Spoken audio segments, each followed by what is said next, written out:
mes astuces pour une bonne perte de poids. L'erreur fatale que les gens font, c'est de supprimer I saw a spot out here tonight.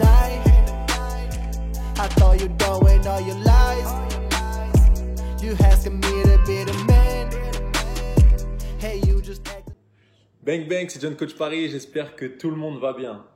Aujourd'hui, on se retrouve pour parler des apports journaliers quand on est en perte de poids. Je vais tout faire avec vous, tout faire ensemble, donc prenez de quoi noter, prenez de quoi calculer et on s'installe tout de suite sur mon ordinateur. Allez, let's go! Ok, donc comme prévu, on se retrouve sur mon ordinateur et on va voir ensemble comment calculer ces apports journaliers quand on est une femme et qu'on veut faire une perte de poids. Donc on va tout voir ensemble de A à Z. On va reprendre avec un personnage qui s'appelle Cindy, donc qui est dans mon ancienne vidéo, donc la première vidéo sur comment calculer son métabolisme de base et ses apports journaliers. Si jamais tu n'as pas encore vu cette vidéo, je t'invite à cliquer dans le lien qui s'affiche en haut tout de suite maintenant et de revenir sur cette vidéo, sinon tu vas être perdu. Donc on va commencer. On peut voir ici Cindy, 27 ans, 1m62, 65 kg et maintenant en gros elle veut perdre du poids, donc elle s'est inscrite à la salle de sport et elle fait de la marche rapide sur tapis 3 fois par semaine. Ces séances durent environ 1 heure, donc elle perd en moyenne 600 calories. Normalement la marche rapide c'est beaucoup plus, mais là je me suis basé sur beaucoup moins pour vraiment que vous puissiez comprendre et voir que c'est possible d'avoir du résultat quand bien même on est très débutant. En gros on a fait 600 x 3, ça fait 1800 calories en moins et elle est toujours coiffeuse. On va avoir besoin de ça pour la deuxième phase. Donc ça c'est des indications qu'il y a dans la vidéo précédente que vous avez forcément regardé pour bien comprendre. Donc, du coup notre Cindy elle était légèrement active quand elle était que coiffeuse et qu'elle ne faisait pas de sport. Maintenant qu'elle fait du sport et qu'elle est toujours coiffeuse, elle est passée dans cette catégorie-là, les actifs. Ce qu'on va faire nous, c'est qu'on va faire 1452,35 fois 1,55 et ça va nous donner 2251,14 et des brouettes calories par jour. Donc là, c'est ce que Cindy elle va devoir manger par jour si elle veut se maintenir. Je vous invite à enlever les virgules et à l'arrondir. Donc là, on est à 2251 calories par jour, en gros, si elle veut se maintenir. Je note tout comme ça, c'est plus simple à suivre. Ok. Donc voilà, c'est ce qu'elle va devoir manger tous les jours si elle veut se maintenir. Pour la suite, vous avez plusieurs possibilités. On va voir la possibilité la plus simple. Donc vous allez prendre ce chiffre et vous avez la possibilité de lui enlever entre 200 et 400 calories. Donc, on va enlever 300. Ça va nous faire 1951 calories hop là, par jour. Donc là, c'est la manière la plus simple. Maintenant, une fois que vous avez ça, comme pour la vidéo précédente, vous allez pouvoir répartir vos grammes de protéines, vos grammes de glucides ainsi que vos grammes de lipides. Donc déjà à la base, vous l'aurez vu, à chaque fois, moi je commence avec mes lipides.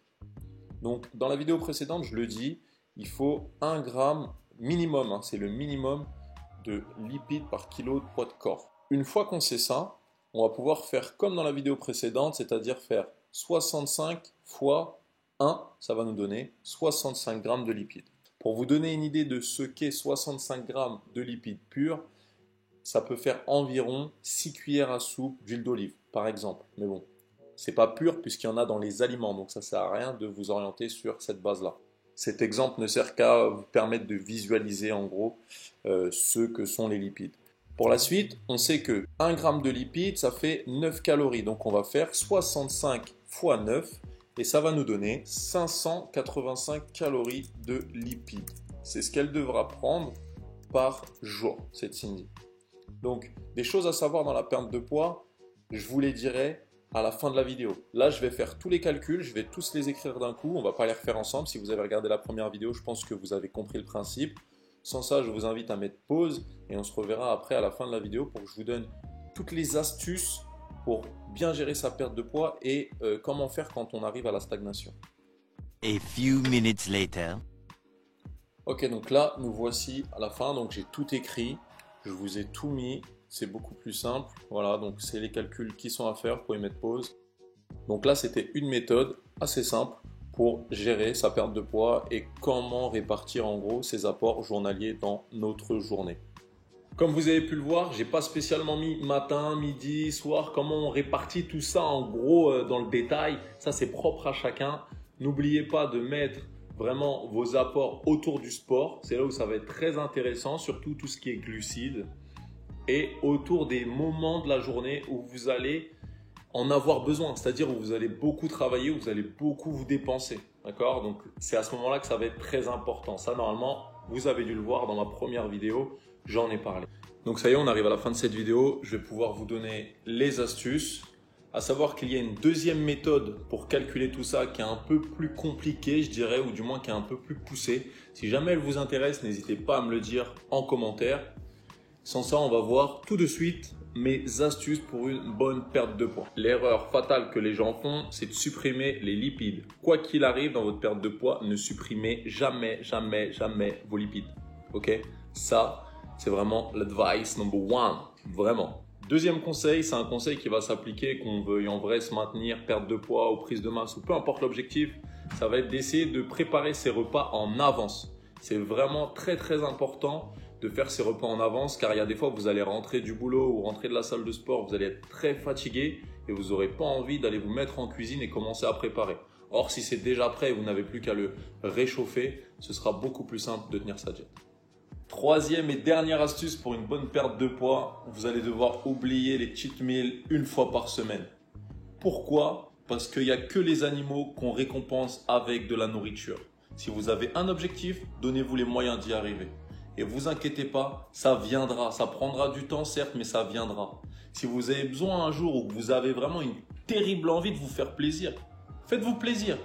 Mais ne vous programmez pas, ok, ça va être le vendredi soir, ok, ça va être tous les dimanches soirs. Non, c'est faux. Ça ne sert strictement à rien de se programmer un cheat meal par semaine.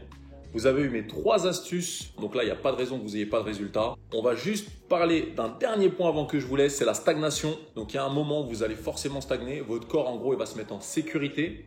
Donc là, il faudra remanger un peu plus, donc c'est-à-dire, je sais pas moi, augmenter les légumes, augmenter les glucides, augmenter un truc pendant une courte durée pour faire croire à votre corps, en gros, que voilà, il va pas mourir, tout simplement. Et là, vous aurez 2 options. Soit rajouter du sport et vous remettre à votre diète que vous aviez. Et dans ces cas-là, donc comme vous allez augmenter votre dépense d'énergie, vous allez continuer à mincir. Autre option, vous avez la possibilité de baisser encore les calories après avoir fait ça. Malheureusement, ces 2 options, elles offrent une faille. Donc pour ce qui est de la première, si vous entraînez 7 jours sur 7, il y a un moment, on ne peut pas mieux faire. Et pour la deuxième, il y a un moment, si vous faites que de réduire, vous allez bouffer des glaçons. C'est là qu'intervient un coach sportif. C'est là qu'un coach peut vous aider. Donc voilà, si jamais vous avez du mal, si vous n'y arrivez pas après ça, mieux vaut investir dans un coach, ne serait-ce que 1, 2, 3 mois avec lui, ça suffira peut-être pour vous débloquer et vous aider à passer à l'étape supérieure. Sans ça, pour moi, c'est terminé. J'espère que tout le monde a compris. J'espère que tout ça, ça vous a aidé. Donc n'oubliez pas, abonnez-vous, commentez, likez et partagez-moi cette vidéo si elle vous a été utile. Ok? Sans ça, pour moi, c'est terminé. C'était John Coach Paris. Et n'oublie pas, I got you. I saw a spot out here tonight. I thought you doing all your lies. You asking me to be the man. Hey, you just